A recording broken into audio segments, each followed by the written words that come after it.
Thank you, Mayuri. I want to thank everyone for coming out tonight.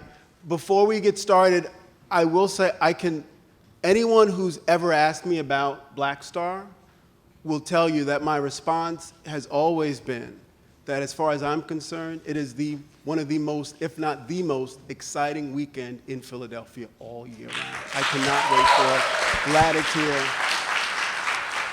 I know they don't sleep for a while leading up to it, but it's really worth it. And it energizes and inspires a lot of us. And so I'm glad we're here to kick this off. And really, this isn't a dialogue. This is me asking Haile Gerima questions, is what this is. And just in the spirit of full disclosure, what you should know, and the place I'm coming from, is a place that really is predicated on the fact that most of the ways in which I think about filmmaking now are a function of one particular class I took with you in, I think it was fall 1992, film directing. And I remember the date because I think it was around the time Sankofa wasn't yet out. And you kept talking about it. And we could not wait to see this film, right? Because Haile talked in these very extravagant terms about the game changer this film would be. And I remember in class, one of the things you were very good about was getting us to understand and to recognize the importance of the social community you build as a filmmaker. So you would bring back old people. So I took film at Howard. And I always tell people that was when film wasn't just offered up as a kind of metaphorical term. Like now we say film, we don't really, no one's working in celluloid really, right? But we were still like changing magazines in black bags and sending them to the lab and hoping that they were exposed properly. And I remember you would bring in cinematographers. You'd bring in folks who you taught before us, who told us about their plight in the industry, told us about their approach to filmmaking, told us even specifically, I'll never forget this, about the challenge of using Kodak film stock to shoot black bodies, something so material and specific like that. And so what I wanted to do was maybe start by asking you, I know maybe I can offer up some of the other key, really important nuggets that I got from my semester with you that I've never let go of, that you know you want every young burgeoning filmmaker who's trying to tell stories about black life, what you know they have to emphasize. What are the top 3 things they should be thinking about as artists working in the medium of the moving image? What are the 3 most important things that and again, maybe the things you start with in class, maybe the stuff that you don't get to until the end of the semester, but what are the 3 things, or maybe more than 3, that's an arbitrary number, that you feel like they have to be thinking about if they're gonna get it right?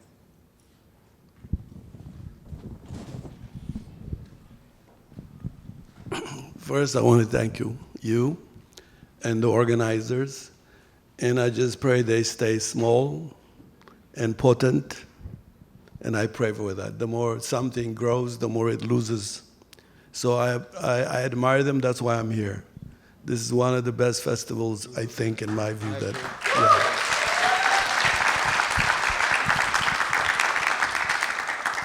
And after that, I just want to say another part of it is there are many things I'm going to forcefully speak about,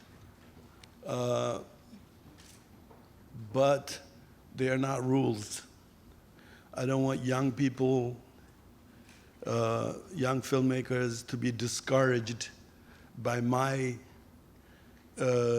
values of what a filmmaker is, it's all for myself. I want to live that. If it works for other people, I want to share it.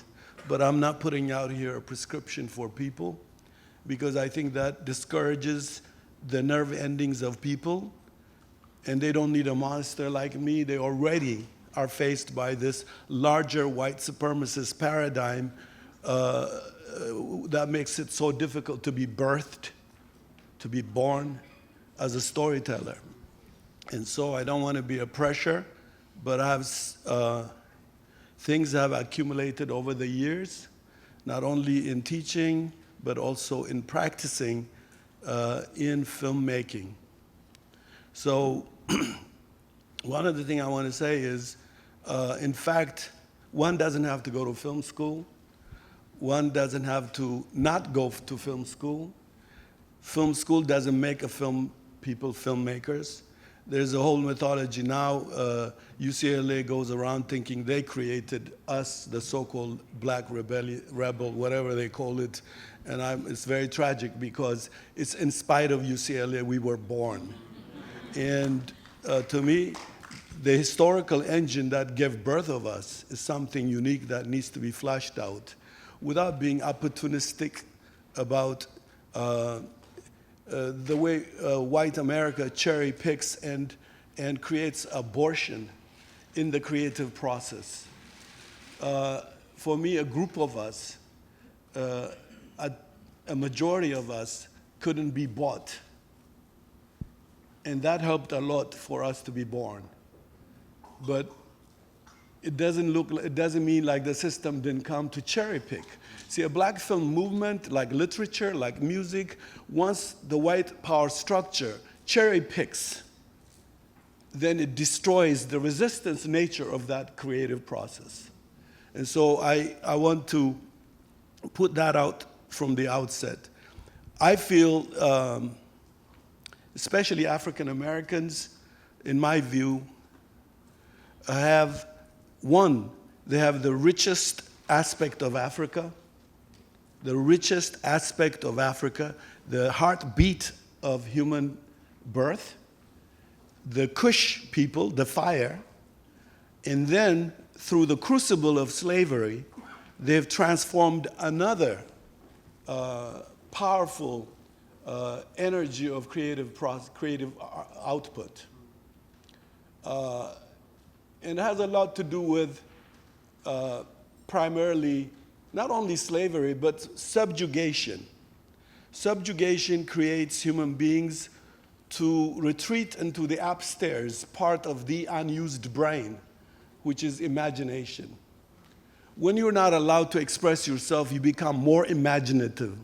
That's why jazz is very imaginative, because it couldn't be allowed to exist. And therefore, to exist, it has to develop from upstairs, which is where all repressed people retreat into the faculty of the imagination. So most of the time, I remember when I was first trying to teach, I would tell my students, you look at an enslaved person bringing orange juice to a slave owner. And if the scene ends there, you've done a disservice to black people. Because to me, that orange juice bringer, black man or woman, develops an imaginative way of dealing with the urge of wanting to kill a person that subjugates you. Because no one is nice, however much the American slave narrative tries to say slavery with nice people. That has nothing to do. Once you say I'm slave, it's violent rupture right there. Once that very classification continues to ravage this society divisively. And so the orange juice bringer, she or he, imagining choking the plantation owner, imagines choking the plantation owner. As I did in Bush Mama, a black woman who works for the system oppresses my character, Dorothy. She imagines violently towards her. Now, when we look at she's docile, he's docile, when we look at that narrative, we miss black people's upstairs existence that white folks couldn't fathom. And there is the battle of this whole expression. To me, cinema is a war zone. For many young people now, I see the kind of students I'm getting now, it's become entertainment. To my generation, we were like the Latin American filmmakers. Latin American filmmakers said, cinema is a hydrogen bomb. And I believe it to this day. That's the only way you can justify why black people buy the first anything invented to commodify, car or TV or anything. Black folks are in the forefront buying because of the power of that hydrogen bomb. The very fact that we continue to combat racism as if it was never done before, is this disorientation itself is the power of the hydrogen bomb. And the other part of it is for any filmmaker who doesn't know that the battle against black people all over the world is to kill their sense of continuity. That's why we are the only people who have the first black anything. The first black she, the first black he, I'm tired of this first black anything. I hope after Obama it's over. But to me, that itself kills the sense of continuity because it makes it look like yesterday. I remember at Howard University Communications Conference, a black woman came and she was saying, I'm made out of steel, I made it on my own, etc. at IBM. And I asked her, sometimes you need to think there were many black people before you who tried to get to IBM. If you don't look from that, you can continue to go in this direction and not going to influence many young people who believe and see what's going on immediately in front of them. And so, for me, filmmakers who do not know themselves, storytellers come out of the bosom of a people. They're individual, but they also belong to a collective. Whether they like it or not, every sound coming out of them is a collective scream of many people in jazz form, whatever form we put it in. And so individual, yes, but we also are collective, and we have a communal base to depart from. That doesn't mean like we have to be loyal to blackness and allow black exploitation by black people or allowing black people to create environments to disfigure our history. But the filmmaker has to be first. Individuals should come from somewhere. And then the other part of it is that filmmaker, and I will not do it in the way you asked me about the three. I'm going to just improvise around that. That filmmaker also is not just a result of an intercourse by his parents or her parents. There's a genomics that is rupturally coming into your birthing. As you come in, you carry genomics, memory. That's why a lot of literature and music, in film, we're not there yet. In cinema, we're not there yet. And we all know why, in the economic aspect of it, and et cetera, and the seductive aspect of it. But in literature and music, especially in jazz, memory plays a major role in black expression.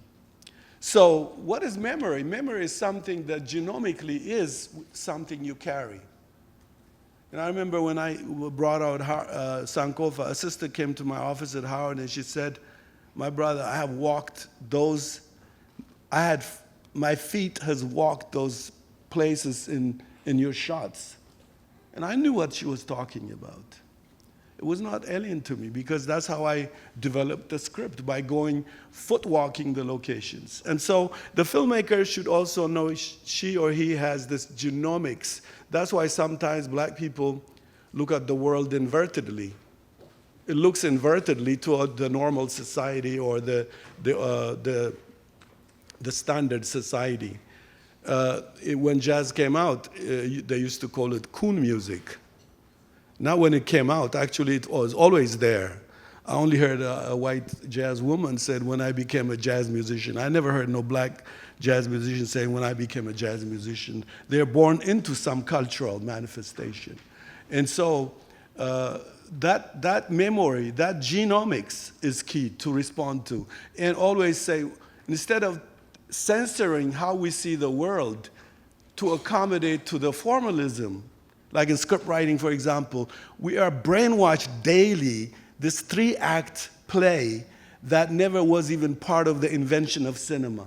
When cinema came, they didn't know three play. Theater, yeah, but not in cinema. Cinema was coming into its own language.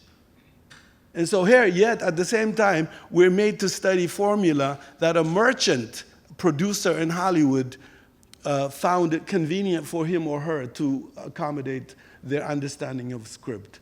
That itself kills many black kids. The minute you go for formula, the formula rejects all important ancillary images coming left and right into your mind as a result of memory, collective memory, individual personal memory, but at the same time, something you developed in living, however old you are, that itself is part and parcel of the filmmaker package. And so, as far as I'm concerned, cinema is a war because it, more than any medium, cinema has been the place where the imaginative aspect of black people had more problem to overcome. I hope that gets to the very idea of how do I see filmmakers. Filmmakers are so many things. This individual filmmaker is so many things that he or she should always be very careful. And the other part of it is, I do not believe in any art form. Ego and art don't go together. In my view, this is a European making. Eccentricism in art is a European idea. In Africa, all over Africa, and I'm not going to generalize because the different pockets of Africa are small, but in general, from South Africa to West Africa, East Africa, where I have been, I have never seen the artist separated, eccentric, doing anything or she wants to be. It's always within the reference of the communal and the collective area. That doesn't mean the freedom of imagination is arrested, never. Look at all the music all over Africa. It's imaginative. To this day, no filmmaker has ever achieved the power of the masks of Africa. No filmmaker up to now has yet achieved to really bring the design of the creative aspect of basket weaving itself. Even here in Black America, so many art forms, crafts survived in the South Carolina area. You don't see them making it into the film. We don't weave our films anymore. We do formula movies. Yet in black literature, we see this weaved in and out. In black music, especially in jazz, we see this thing basket weaving. I could prove to you, I could take a piece of somebody's Sun Ra, well, no, forget Sun Ra, that's another spaceship. But we can go to a conservative jazz and see basket weaving in the way it's structured. Now, but this I don't want to confuse young filmmakers. I just want to know that are they willing, whichever way, they can jump into filmmaking, I don't care. They can go to school, I don't care. But in going to school, they have to be ready to fight the dominant society's idea of filmmaking. To me, that is the death of black cinema. If you talk about the LA Rebellion, it is we resisted classes, script writing classes, cinematography classes. I didn't go to none of these classes. You know, I started saying, no, I think I said if Eisenstein is tapping into Japanese mask, I should tap into my African mask. I studied more African masks than anything else. By the time I hit Bush Mama, I have this whole thing's in my head. Now, is it in the movie? It's imperfectly in the movie. In all my films, imperfectly, everything I am about is in, imperfectly. And I think if you look at, in fact, I was going to show you guys, it didn't come on time, Larry Clark's Passing Through. The first 5-10 minutes, I used to show it to all my students, from Ernie to AJ. I showed it to Greg Tate, he's here. We showed it again and again. Our school at that time was in a barn. UCLA had the film school like in the barn. In there, we projected it till 3 o'clock sometimes in the morning. Again and again and again. Why? Because he's tapping for the first time in cinema. A black man comes in. Many jazz movies have been made, including by black people in the 50s. For the first time, a black man comes in, imperfectly tampers with the full spectrum of jazz in cinematic translation. And I believe, although the ego of our people, you know, I would say, you know, Spike would prefer to say Scorsese quickly or Orson Welles, but I know them. They can't say that because I know them as young people at Howard And what happens at Howard is they saw Charles Burnett's movie, Larry Clark's film, etc.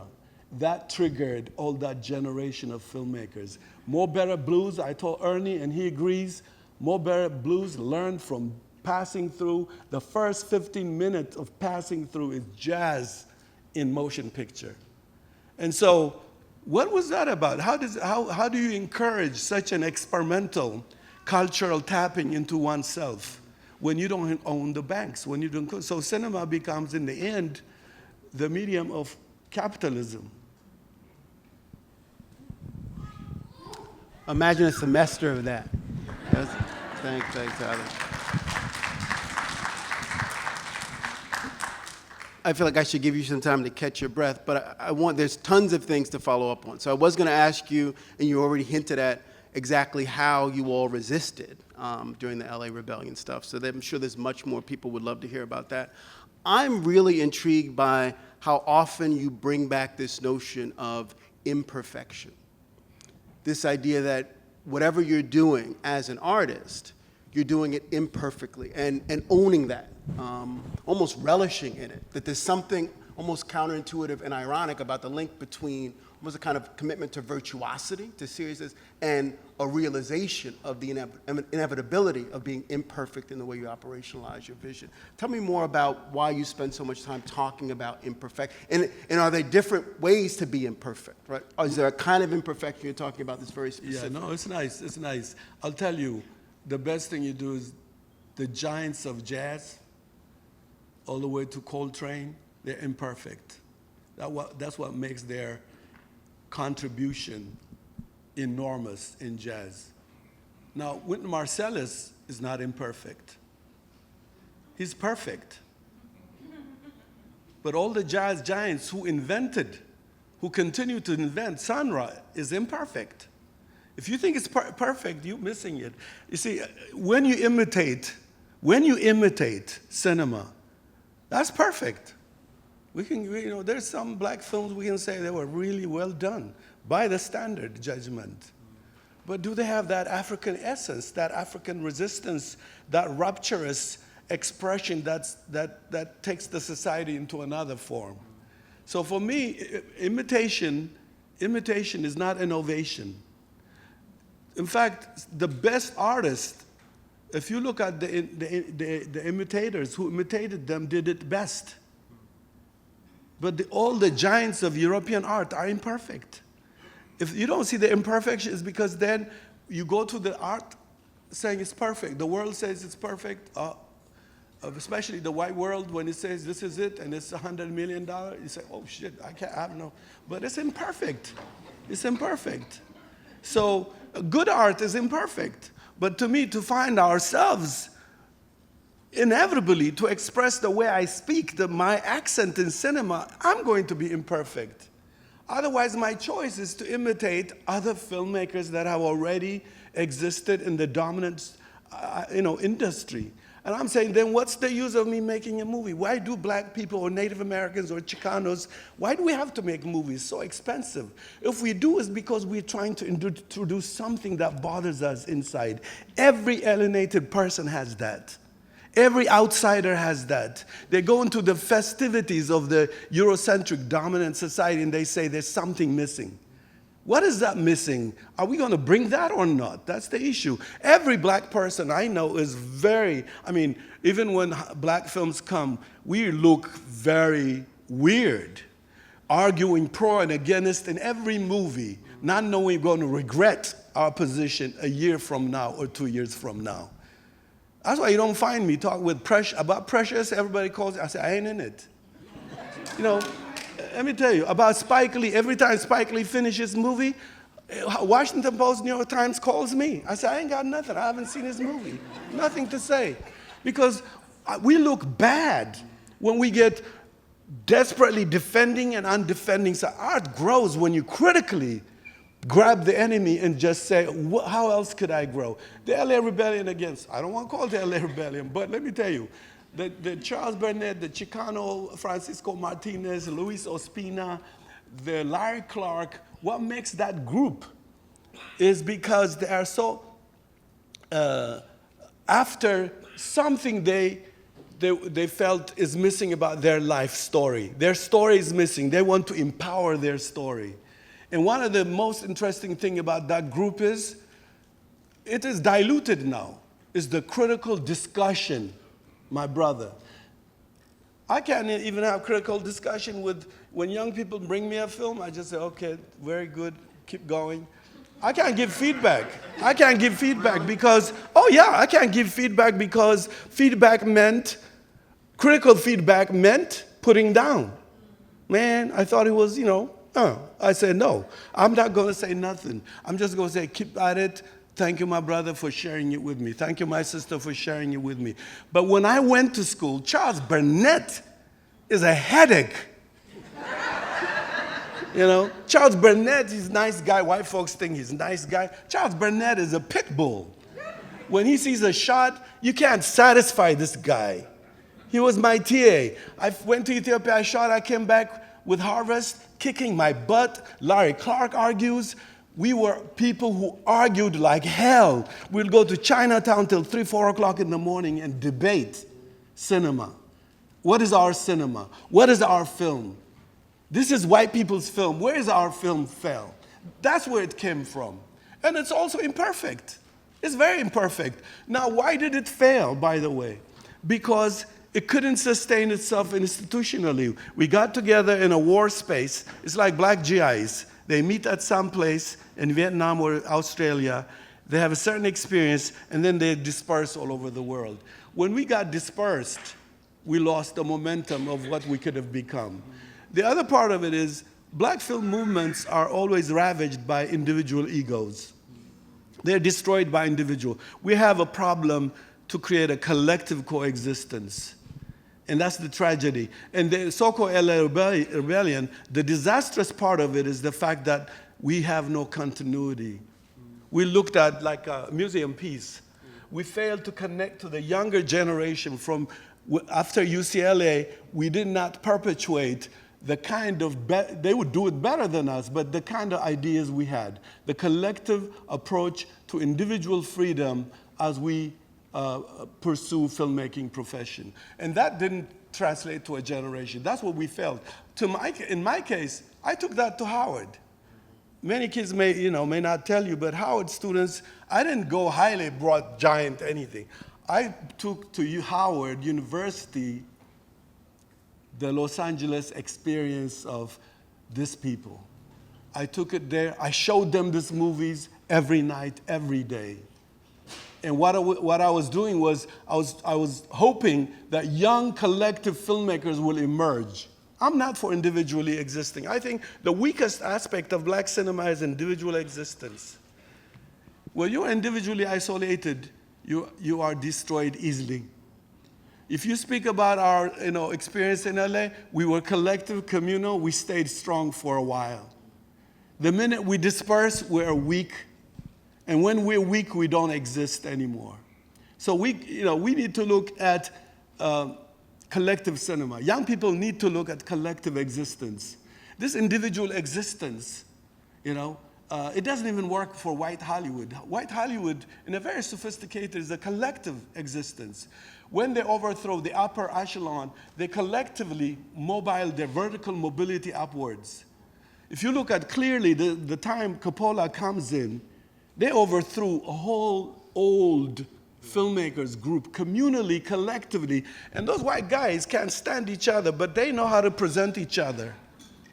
They can't stand each other, but they always say, I present you, you present me, we can live communally, vertically move up.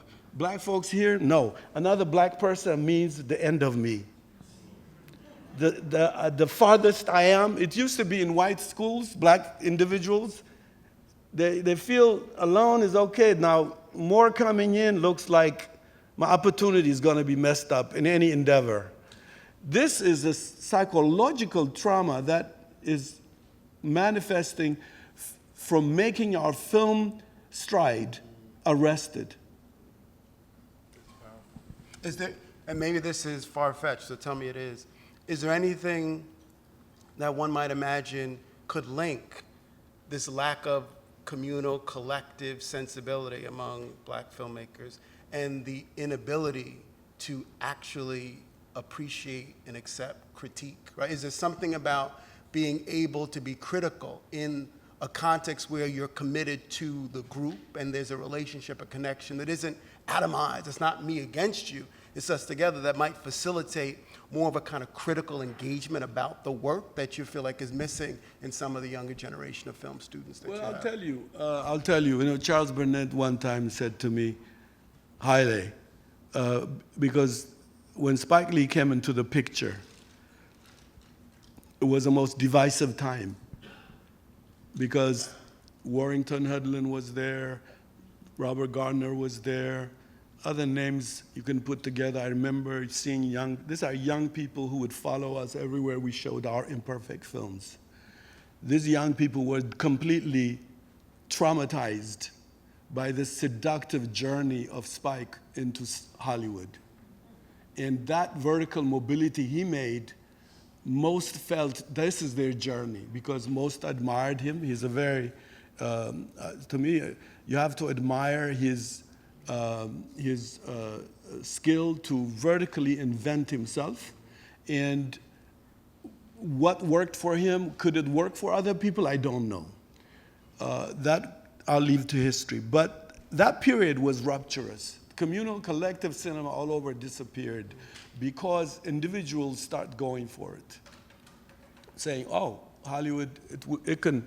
We sounded so bad. Charles says, let's say nothing no more because we're into London. And we were saying she's got to have it. We were having a problem with she's got to have it from old school, to discuss debate.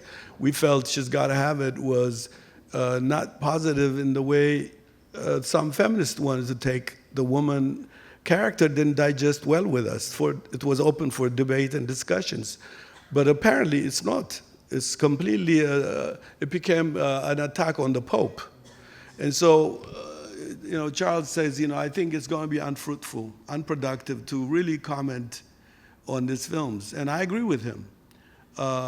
It became black cinema's debate, discussion, to write, and the result of critical discussion is pleasurable. Mm-hmm. To this day, I send my scripts to my friends, and I get my butt kicked, which is good for me to go to my second draft. Otherwise, what's the use of me redrafting the same script without feedback of communal collective perspective? So it's not because you will change it to appease somebody, it's just, it helps you so much.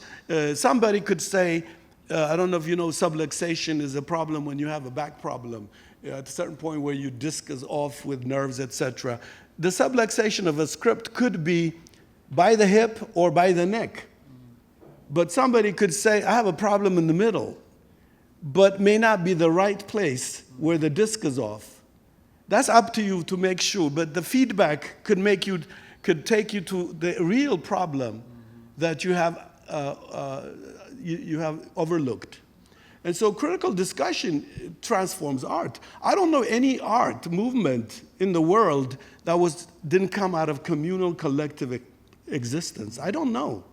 The referential is so good, so the debate is so good, the discussion is so good between filmmakers. I even wrote one time, from that benefit, I wrote a triangular cinema idea saying, black cinema could only strive and grow if the audience have to say, which means the filmmaker has to get feedback from the audience, and then we don't need like the New York Times kind of black film critics, who would cherry pick this and down that, which had become many black film critics. For me, black film critics or people who do black film criticism have to join to transform the language of black cinema by being communally, collectively, and gutsy to say what they have to say, whether it's right or wrong.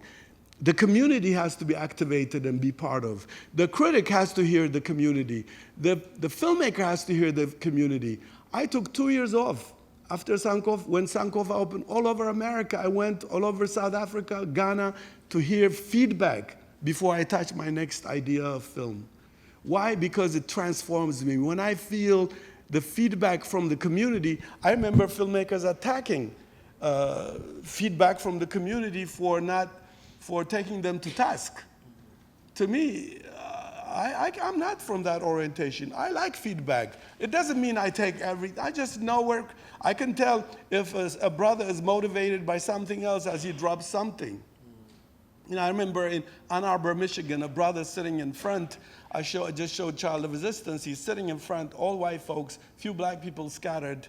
And he said, at the end of the movie, he says, you know, I am so, you know, he says, I'm just sitting here imagining if I was white, what this film, you know, would be doing to me. And I said to him, I wish you experienced my film as a black person. You know, what are you trying to be?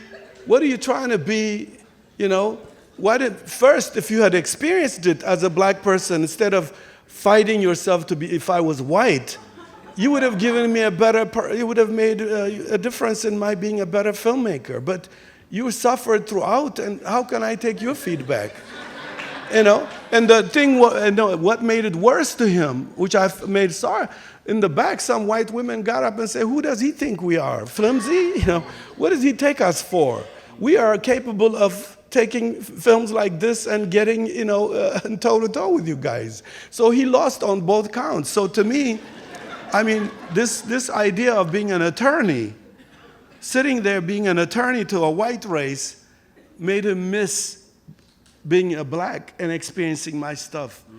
And I would have had a much more engaging experience to grow as a filmmaker from him had he not confessed he was having schizophrenic existence throughout my film. You know? And so the other part of it to me, I think, is the collective cinema. Cinema is expensive. And the black capitalism, you know, is also, you know, black folks, you know, out of especially in slavery experience, black folks do not take seriously the class issue that was very prominent in the 1930s. Even the people like Richard Wright, they were involved. You read American Hunger, black literature people were involved trying to do a class analysis because a class interest is so a serious matter. The reason black cinema doesn't thrive is because black capitalism is completely culturally dysfunctional. They do not understand that, you know, Rockefeller and Carnegie, they know culture is how their capitalism transforms.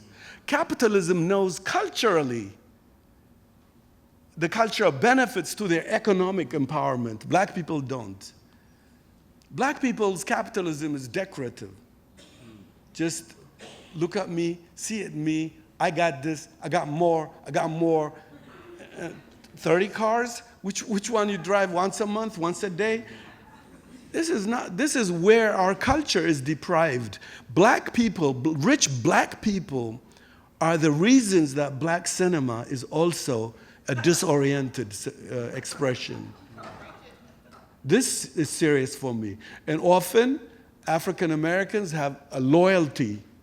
The class thing scares coming out of slavery, which I would leave it alone. For me, I come from Africa, and class is real. For black people, I think coming out of the same experience, because I used to tell Larry, why are black people happy the fact that Sammy Davis is rich? Why are they happy?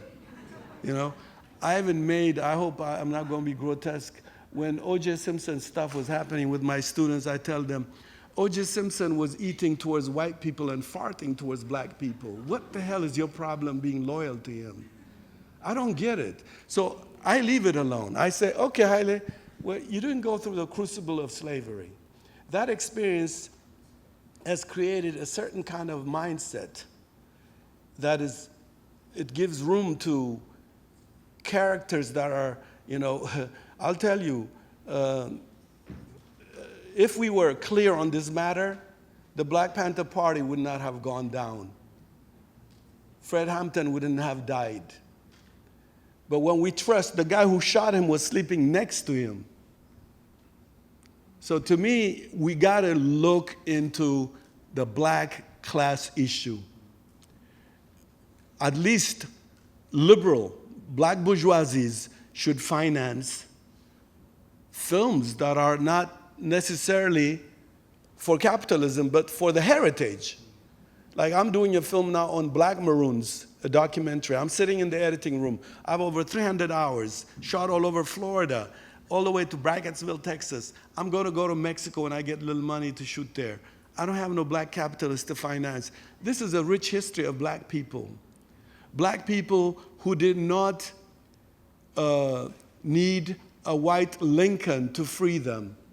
From a first day, black people run into the swamps, into the caves, into the mountains that I studied during Sankofa.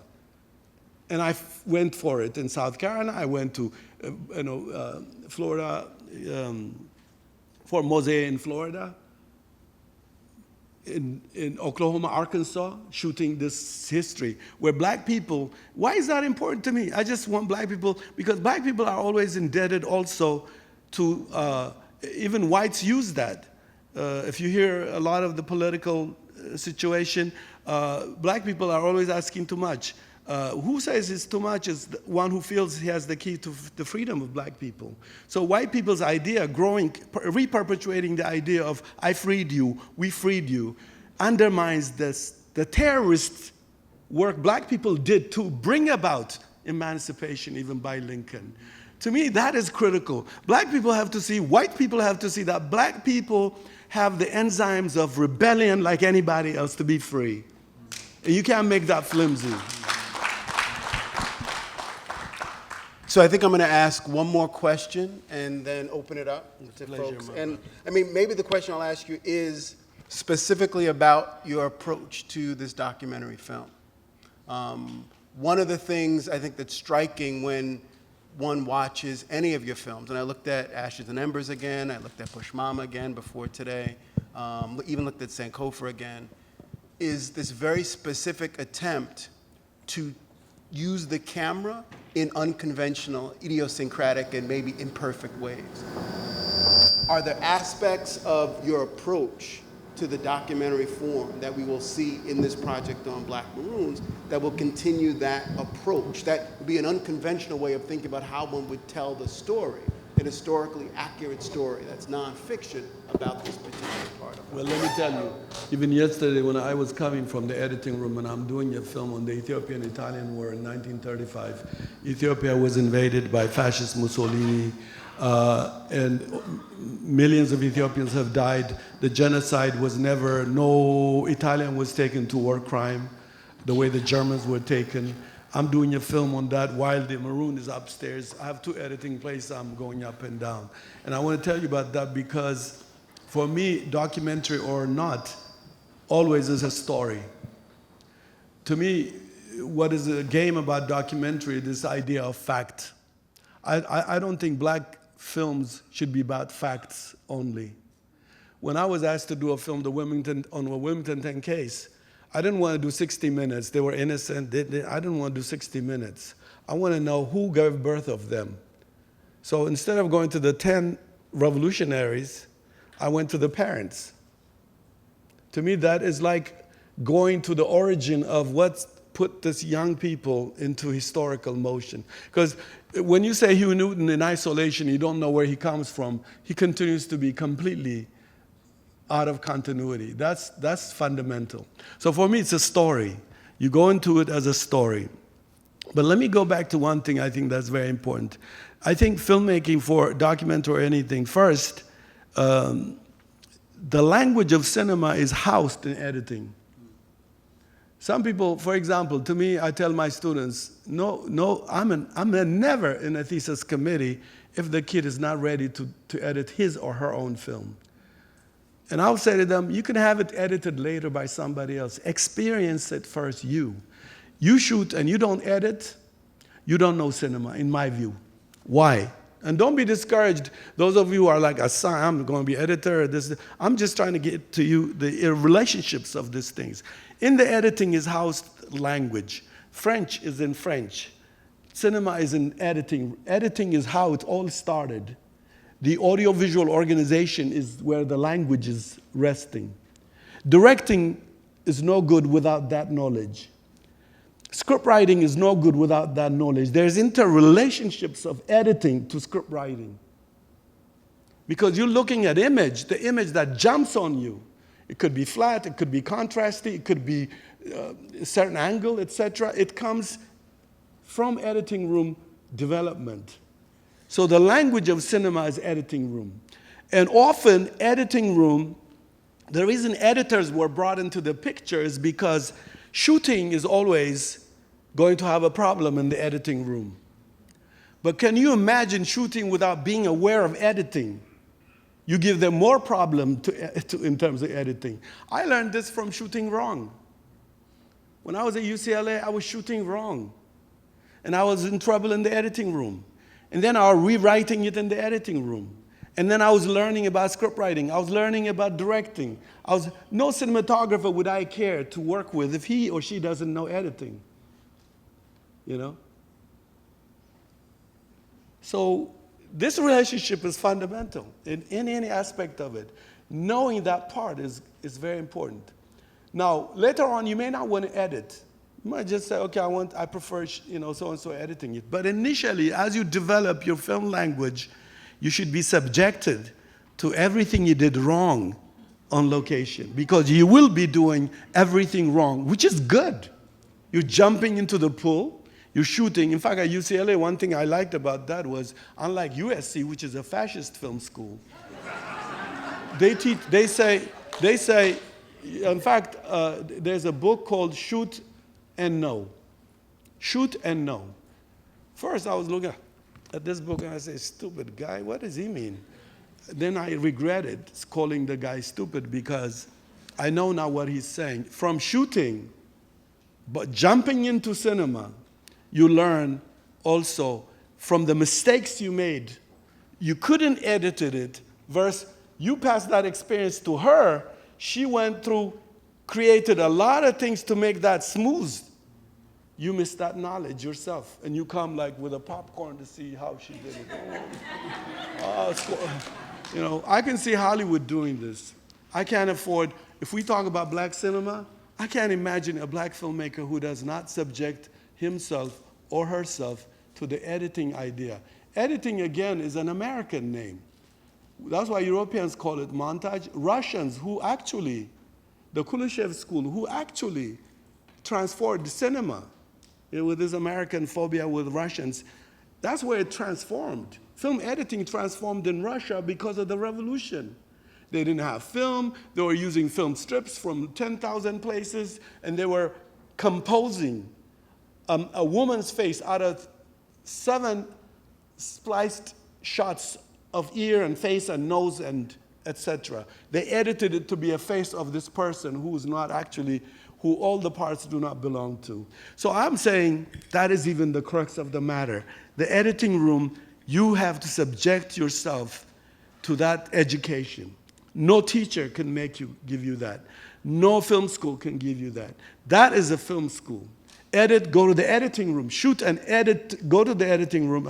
Now, when you have a good cinematographer who knows editing, they say to you, Haile, I think you need coverage. What we shot, it worries me. We should get coverage.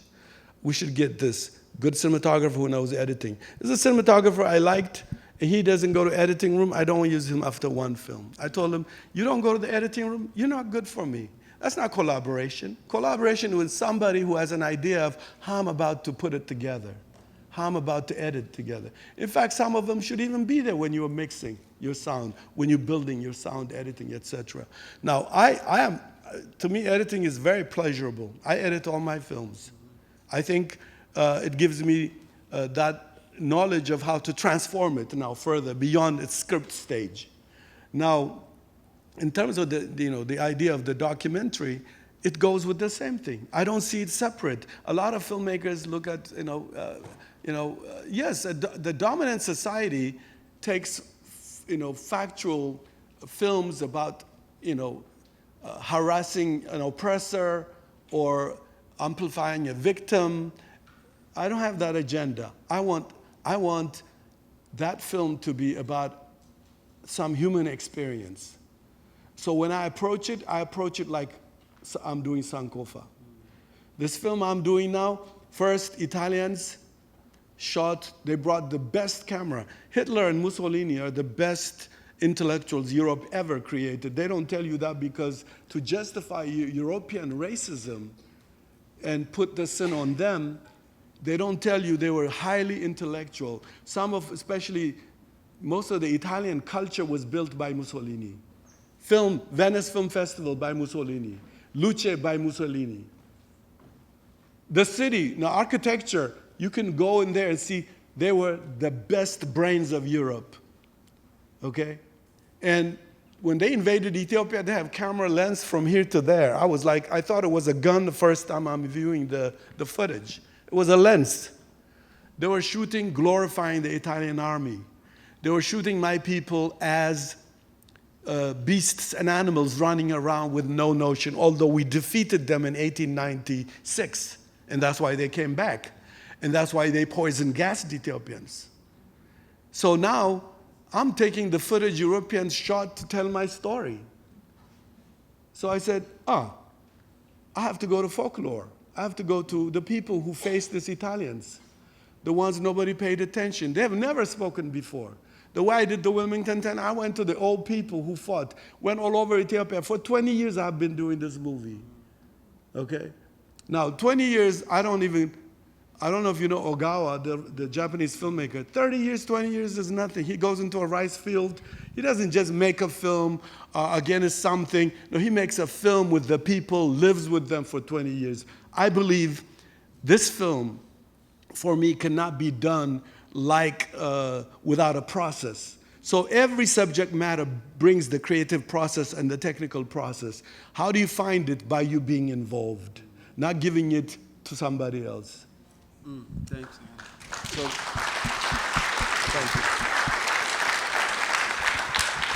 So is a process that you'll walk around, and do you want me to identify folks, or can you do it on your own? Who has a question? Maybe up on the top there, on your left. Do you see the hand? Yes. It's hard for us to see. You can't see with that light. That light is. Hi, thanks both of you for a really inspiring conversation. I have a question for you, Professor Gerima. Am I saying your name right? Well, hard G. G. Yeah. Okay, thank you. But it doesn't matter. I don't mind, sister. Okay, I'm Nigerian and have a tough name, so I insist on getting your name right and having people get my name problem. right. My question is with regards to finding the means for the success and visibility of Black filmmakers. And I wonder if you think the answer is to continue competing for spots in the white-dominated American film industry, or create venues like this festival for the distribution and viewing and celebration and critique of Black film, or is there a third option? How do we support and elevate Black film? Well, it goes back, I don't want to be redundant, but I think to me, Black cinema, Native American cinema, Chicano cinema cannot coexist with the Eurocentric cinema. It can't at this point. I hate to be that pessimistic, but I think in the long term, when this society becomes more rational, more, and again, by change, by change. It's not going to change itself, but it will be changed. In fact, according to Marx, the first socialist country, the real socialist country, is going to be the United States. So it will change.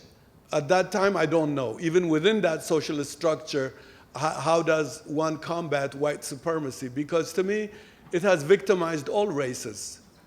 Often it's lost. It's lost that the white community hiding in this kind of paradigm forgets that every attack on white supremacy is a liberation for them too. But it's lost there. At this point, given that, it's good, it's normal to coalesce not only on belief and gender, but on race matters. You have to create pockets of hamlets, of expressions. And you have to jump from those hamlets into any society to show those works. Showing them, I don't care where you show them. But to create and invent them, you have to be away, and you have to be with each other. Even within each other, the struggle is so enormous because, white supremacy is a virus. Black people are the carriers of white supremacy now, in my view. In Africa, Brazil, and here, we carry. It has mutated so well, we carry it now. So we're not clean people, because every film you point, you have to cleanse yourself too. I used to tell my students, you point a camera, think it's a gun, and see what is in the foreground, what is in the middle ground, what's in the background, because you could have the wrong image in the back that negates everything you're working hard on. So, struggling with each other, for example, in gender, to me, women and men have this unique perspective, although the men dominates that perspective and undermines the women. But many women filmmakers can make women and men filmmakers better, and therefore coexisting and fighting is part of for me, the drama of life. What it is good for me, is the struggle we have to wage with each other. Some people may not be for it. They might walk away after the first discussion. They might be fragile. But where I come from, the debate has given me the best opportunity. Everything I'm praised about, I got from the collective strength of debate. To me, that's what I stress. Patches of Hamlets of black film existence. Jazz is the best. We should study jazz a lot. And I don't know how, I can't imagine, like now, I have a film I want to do called Chicken Bone Express.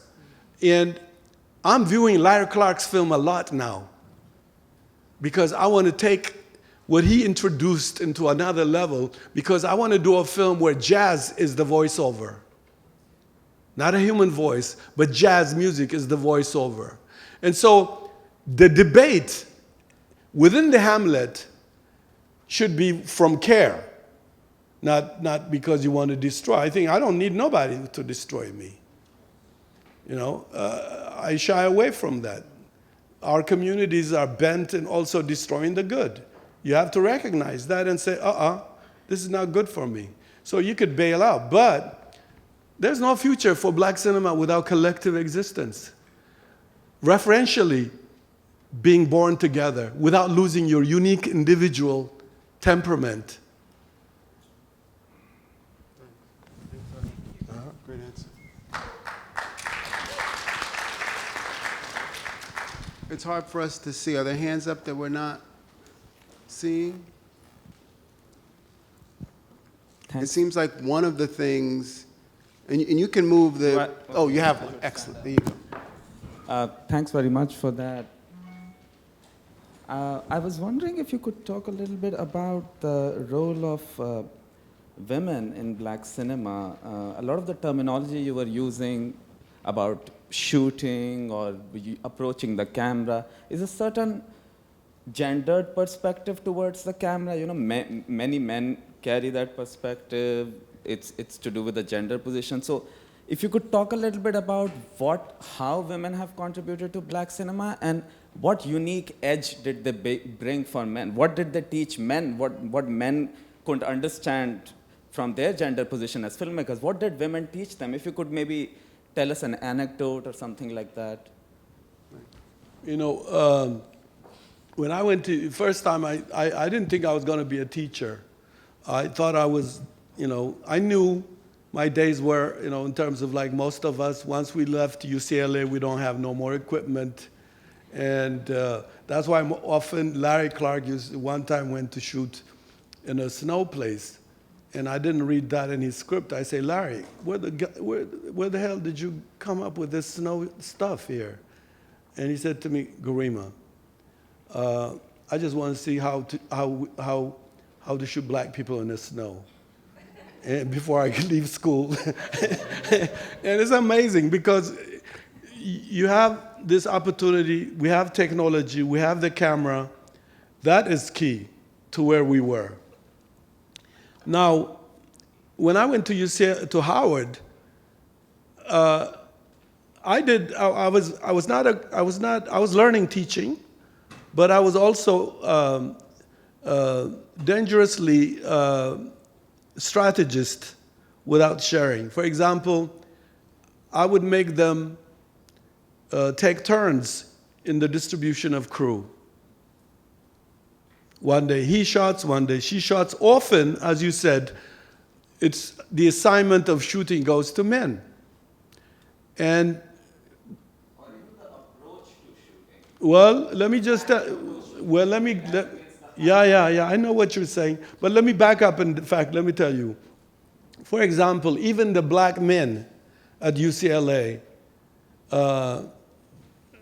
we used to sweat before shooting or before doing anything because it's only whites we see who did it. For example, negative cutting. When I was shooting, I used to see all these white kids with white glove. I was scared to go into this negative editing room. I remember me and a few of my friends, the first time we went to the black bag to change film, we were sweating. Because it's a mystified technology that only is appropriately seen as the toy of white filmmakers. So we experienced intimidation. And then we go back intimidating on gender basis. But where I learned demystifying the technology, demystifying cinema, is from this basic part of my life at UCLA was I was scared that I'm not legitimate because I come out of some orbit. None of the pictures on the wall look like me. Everything silently said, you're an intruder. Silently it speaks to you, you're an intruder. You don't look right to yourself when you look at the pictures of early graduates. Even water fountains are named after Francis Ford Coppola and where so-and-so drank. And you don't have no black person who drank even out of the fountain. So I bring that into my teaching where I give the distribution of responsibility to produce, to be in charge, to be a production manager, producer, director, etc. In doing that, some of the best cinematography women did in my class. Because we made it a collective, communal experience, and nobody had this right, the appropriate gender right to be the cinematographer. And so basically, this is what I would say to you, that yes, cinema excludes all colored people. Then it becomes a very macho. The very industry idea is very macho. Even if you hear, Hollywood is a history of macho men forcing themselves to make the world accept them. They are filmmakers.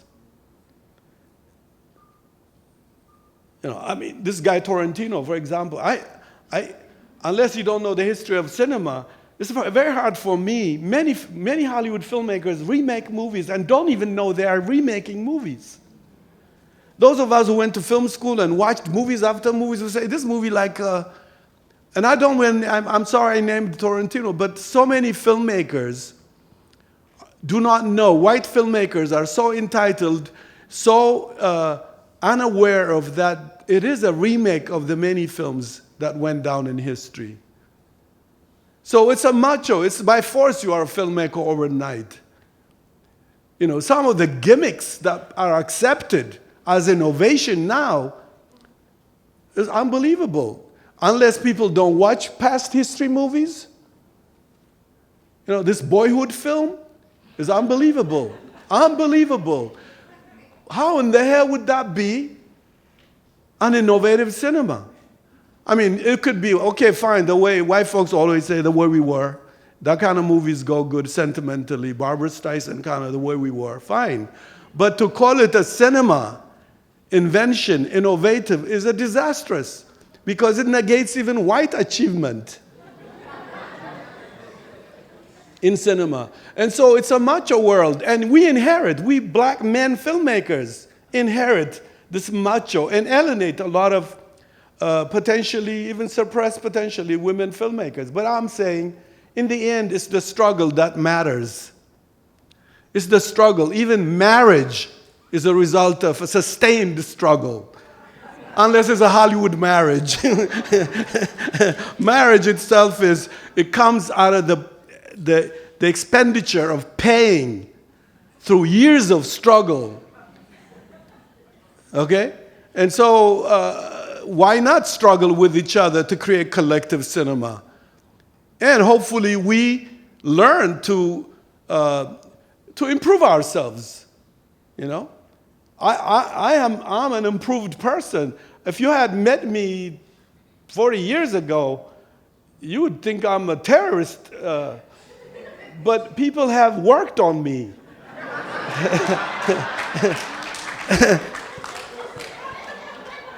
And it's the feedback and criticism that gives me also this sharp way of critically existing within even my endeavors that I want to go. I don't shy away from battle and war. I don't. And I think that is how black cinema is going to happen. In my view, that's how it's going to happen. Now, I'm not saying black people should not make films in Hollywood. There are tough ones who would make a difference. Let them do it. If I did go to Hollywood, I told all my friends, if I ever went there, I would have a heart attack the first day. Because I do not allow no white person, forget white person, no black person, tell me how to imagine my mother's story. I would never. And so I would have a heart attack. It's a self-preservation, the reason I don't even go in that direction. But if people are interested, if you are discontented, I'm saying this to you, if you are discontented, you'd be looking ridiculous to always be a discontented part of that. You got to be tired of being discontented. The answer is to collectively hold hands on always defined, ever-growing terms of relationship. You can't shy away from that, you know? So to me, I'm just looking at Louis Messiah here. He could have left it when they made him a MacArthur somebody. He's still there in that community, trudging along. I mean, that's like long-distance runners. And this is the kind of collective community if you are discontented. I don't want to say, if you're happy with Hollywood, fine. I'm arguing with my daughter on Lemonade. And she's 18, and we're arguing. And I'm saying to her, and her mother and me have the same view. We cannot believe how you can sell revolution with disrespecting your tits. We don't know how to sell revolution with your tits. We don't. We don't know how to sell revolution with our booty. We don't. And my daughter is arguing with us. It's a continual argument saying, but Haile, but, and we're going at it. And I'm trying to see her view of maybe the revolutionaries are going to come out of their obsession with Beyonce's breast. I don't get it. But it's a struggle. Even within your own family, it's a struggle to communicate. Well, so there are a lot of sort of, I haven't gotten through all of Lemonade yet, but I know what you're referencing. One of the sort of metaphors you used earlier on, I thought was and I'm still kind of going back through it. You're talking about sort of weaving and how we weave things in and out. That also seemed like a very different language for talking about what filmmaking can sound like and feel like. And so also might address some of the gendered stuff as well, at least in some small way. Although I think you're also right to say there's something about the way in which we approach film that means we always have to be self-reflexive. We always have to think about the stuff we take for granted. I remember you telling us that in film school. And thinking about, why you turn the camera on when you turn it on. Why does the story begin for you there and not in some other moment? And especially now with this digital camera, the economics of shooting, conscious effort to plan out your image manufacturing is critical, especially now, because I find my students it look like they turn the camera on and they've gone for lunch.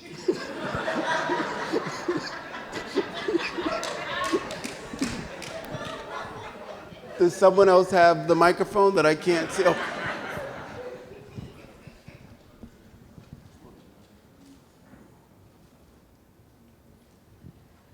Hi, I had a quick question for you. First of all, I saw that you were recently invited into the Academy. Congratulations for that. And my question is, how do you feel about now being invited into the Academy?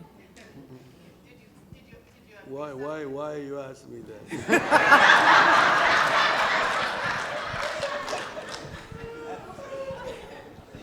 Let me just tell you about something.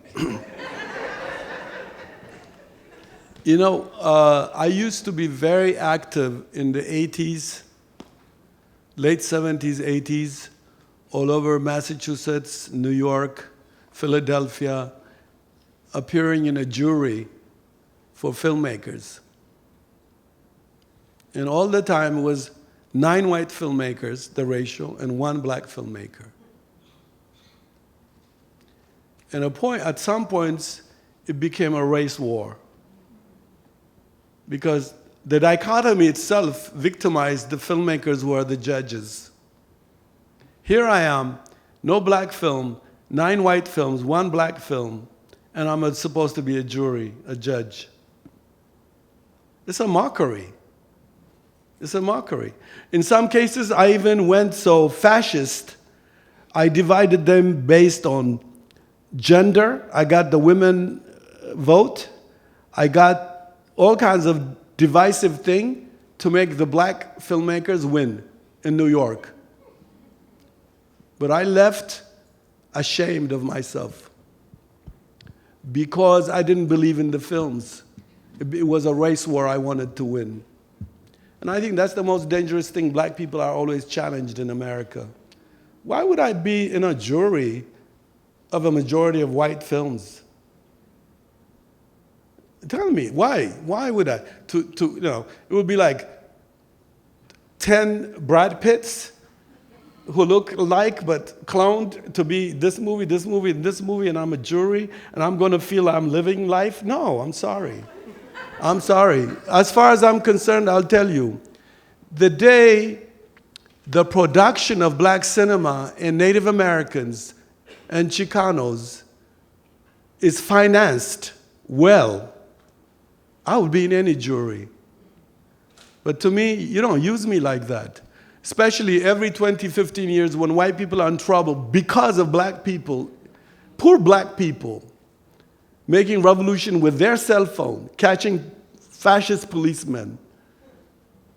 And they need cherry pick. I've been at UCLA. Don't you know Hollywood tried a few times? Do you ever think I would? I've been asked a few times. But I have my own poor man's principle. They're not for everybody, for me. You could never use me in this white American and black American contradiction. Never. I have studied this. I've studied this race thing, and people were sending me email, congratulations, etc. And my wife is laughing. The first day she hears it, she laughed to the floor because she knows me. And so I'm saying to you, my sister, when the society is in crisis, it opens certain valves. Once you eat that, you'll be a very unhappy person going towards the wrong direction. And I know many unhappy black people in the industry, by the way. You cannot imagine the people you see in Ebony and People's Magazine, find them in their fragile moment. You would hear some stuff you would never expect these people would say. Because how can you be always humiliated in a racist industry? More than anything, by the way, let me tell you, in all the struggle done, Hollywood is one place. Hollywood, in fact, during the Academy Award problem, BBC called me and I was telling them, it's high time some people need to really take Hollywood to, because racism is archived in the cultural values of white supremacy. Both black people and white people are victims of Hollywood's racism, of its vocabulary. Racist vocabulary continues to make people be divided. It's a divisive industry.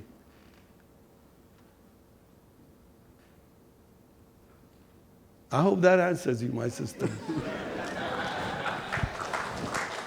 How you doing, man? All right. So I had a question, and we're talking about like white supremacy and being in tandem with a lot of like Hollywood aesthetics. But I'm curious, like you talking about your students and like their like recording imperfections, and you talking about earlier about imperfection. I'm curious if like maybe pursuing these like really poor like video skills of like recording with like your cell phone or in like the digital realm, maybe that might be charged in challenging or decentering like these white aesthetics or like big budget Hollywood studios, and like furthering into that, particularly in Black cinema. Curious what your thoughts are on that. The last part again? The process of just like shooting film or with your camera, like on your cell phone, maybe that might be aided in a way of like dislodging the big budget Hollywood studio aesthetics. I got you. Well, first, let me just say about students, by the way. I want you to know, you hear me like this. First, all the students that came in my life are individuals. They're not, in my, I'm not speaking for Howard University, I'm speaking for myself. For me, they're individual human beings I've come across, and they're precious to me because in them thinking I'm the teacher, I've learned a lot from them. And when storytellers try to tell original stories, there's opportunity to learn a lot from there. So for me, in fact, at Howard, the student's asset has always been my energy. And now it's maybe an exit time for me from there, but in the sense of the students, the caliber of students has changed, and I'm going to come back to that part. But for example, when a sister writes a script, I don't teach formula first. First, I hear her to find her accent, his accent. I don't impose formula. No one you'd find where I teach them formula. Even its attempt at UCLA on me did not work, so I didn't come to put it on people. So I do not teach formula in script writing and directing. All I know is these individuals bring something, and can I help cultivate, nurture what they are? That's one thing I want you to be very clear. So I'm not producing clones at Howard University. I'm not. I first want to know who they are. I even go into when they allow me, I go into their personal life, their grandmother, their grandfather, where they were born. And some of them will even warn the students, he's going to get into the back of your story. And when she writes her script, I say, where's that grandmother you told me that was on the porch of your upbringing? Because often we think what we saw on television and film is what script writing is. We go quickly. When we go to film school, we come into film school with the status quo. I don't know any student who didn't come having not bought the script writing books that unemployed white script writers write. I don't know any student who doesn't buy them. So this is the kind of contract I enter, is knowing them. Even when I don't know names, which I don't do names, faces and soul and spirit is what I know. And that's where I go from in my teaching. The second part of your question, that's the revolution, by the way. I'll tell you what happened in Baltimore or anywhere when black people start to empower themselves with their cell phone, having not gone to film school. They're negating all film schools in the planet. The sister and brother are taking 4-6 years to graduate. The brother on Pennsylvania Avenue on North Street in Baltimore, with his or her cell phone, she's making revolution. Immediate revolution. It's going to go further. Black people have found a weapon now. They're not going to wait for you and me to graduate from film school. No more. And this is the discrepancy. Again, the class thing comes. Most filmmakers are petty bourgeois filmmakers. You know? Even, for example, some of my students came and they said they're going to Ferguson. And I said, hey, that money could be, you could use it making film on gentrification here in DC. Why are you flying to Ferguson to march? I said, damn, can't you start march here? Why do you have to go to those folks started it already? Why do you want to, are you like an amoeba, like trying to, I say, start your own revolution. Why are you going there, paying so much money for a plane to march? I am like that. A sister came and said, I'm going to Cannes. I say, excuse me, sister, how much is your budget for Cannes? $7,000. I said, make a film on your grandmother with that, and then go to Cannes with film. Why we have this thing up in the reversed way, I don't get it. And I'm saying, it is a petty bourgeois culture. You know, when you can fly to go to demonstrate in Tokyo, well, fine. But I'm saying the filmmaker should be different. The storyteller sees the irony and paradox of their journey, and then says, "Oh, I'll take a camera and film it, do something." But to me, right under our nose, everywhere in America, black people are displaced in the speed of light from their homes, their gardens. My wife said it this way, the best way. We were in this meeting and white folks were accusing black people for being racist. And she says, excuse me, you don't come to live with us, you come to displace us. That's a different thing. When banks, real estates, insurance, tax, black city council, tax, all join to displace black people out of Washington, where is the artist? Where is the filmmaker? It so happens I have a Howard student now. She's like pursuing every gentrification topic. She's going around shooting. That's holding me lately from being so enraged about what's going on. And so I'm saying, you're right, the technology is here, but often most of the most powerful technology is in the hands of petty bourgeois, comfortable people. Let's face it. Let's face it. You know, I see in Washington, black people have no choice that my kids have choice, wanting to go to school in California. I know my neighbors on Q Street in Washington that I have based this script, Chicken Bone Express, on. 70% of them died shot by bullet before I even finished a script.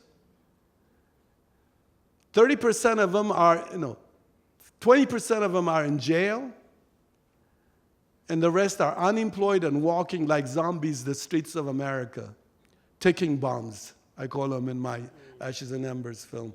So my brother, it's up to this, empowerment is not, you go to school, you come back to help the people. No, there's no time for that. You can jump into filmmaking. The issues are under our nose. I used to pass by Pennsylvania Avenue and North with my wife because there's a bookstore we go to, Everyone's Place. And I said to my wife, look at these black people here. It's Monday, it's Tuesday, it's Wednesday, it's Thursday, it's Friday, it's Sunday, Saturday, standing, standing, standing. These are people who would like to build something. I don't shortchange them and say, oh, they don't want to work and join the world. They, like me, would like to be industrious in a world that has completely uprooted them. And I said to her, rebellion is coming right here. I've seen it in Chicago. I've seen it in LA. It's coming right here in this corner. It happened in about 8 years. Boom, explosion took place. I'm not being God. When you see a lot of black folks unemployed, homeless, when the homeless building opens, all these black young men and women coming out, being thrown out because they have to move out early in the morning. My brother, I can't eat breakfast after that. And I go to my class and I face petty bourgeois kids whose priorities, excuse me, your world is about to explode and you were talking about what is going on here. And so, what is the alternative? The people have to make their movies. The people have to indict the police. The people have to confront the system, as usual, from time immemorial. And unfortunately, filmmakers can make themselves irrelevant when they spend their lifetime saying, I'm an artist. In coffee shops with laptops, Macintosh laptops. I have this brother, unfortunately, I was his teacher. He's in front of Sony right now. I don't know what time in California. He's in front of Sony Pictures at a Starbucks laptop. And the laptop is dying. The whole screen is completely smashed. He's still there. Every year I go to LA, my brother is there typing a dead laptop, a filmmaker who wanted to be, because they killed his confidence. The system. His grandmother, his grandfather sent him to be this amazing warrior. And they decapitated all his nerve endings.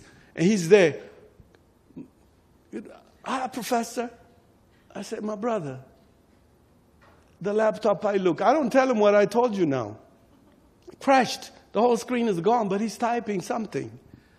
But I know what happened to him without him telling me. It takes it underneath him. That's what America is about. Takes every confident North Carolina grandmother sent her with. They take it from underneath her and make her lose her confidence that she left her home with. That's a crime against humanity, in my view. It's not something simple for reception discussion over a wine. It's not. Because often this schism between class comes to ravage everything. And unfortunately, society doesn't seem to learn. So for me, I'm saying to you, I'm admiring every black person who's walking with cell phone looking for police brutality. And I hope they're going to also expose the tax man coming to collect tax on people who, or some bribe or some stuff. They expose systemic problems. That's power to them. Thanks, Haile. Thank you. I think on that note, we'll end. I think it's actually a very powerful place to stop, because one of the things we often forget, and you're very good, I think, with your passionate way of articulating how high the stakes are, that this is serious business. And to get us to recognize and remember what's at stake here, even at a festival like BlackStar, and to connect one's interest in, one's love for telling stories and images and sound to these larger ontological, existential, and political questions and concerns. You're always good at that. But let me say, I'm sorry, but let me say something. Brad is in the area. He's moved, away from all the world, and he's somewhere living in our area. And Brad, for those of you who know, he's a cinematographer. He came out of Howard also. And, I just said to him one day, Brad, don't take me as a film lover. I don't love cinema. I hate cinema. Don't take me like a cinema lover. I hate cinema. It's a weapon used against my people. It's the most powerful weapon that disfigured African people from Africa to Brazil. I can't love it, but I want to use it against itself. And he was like, but I was telling him, never have you heard me romanticizing cinema. Cinema for me is a weapon. Any filmmaker who wants to go to film making in this white supremacist industry is declaring war. The funny part is black people declare war by wanting to be a filmmaker and then play flimsy in that war. And thank you very much. Thanks you all for coming out, and hopefully have a fantastic weekend.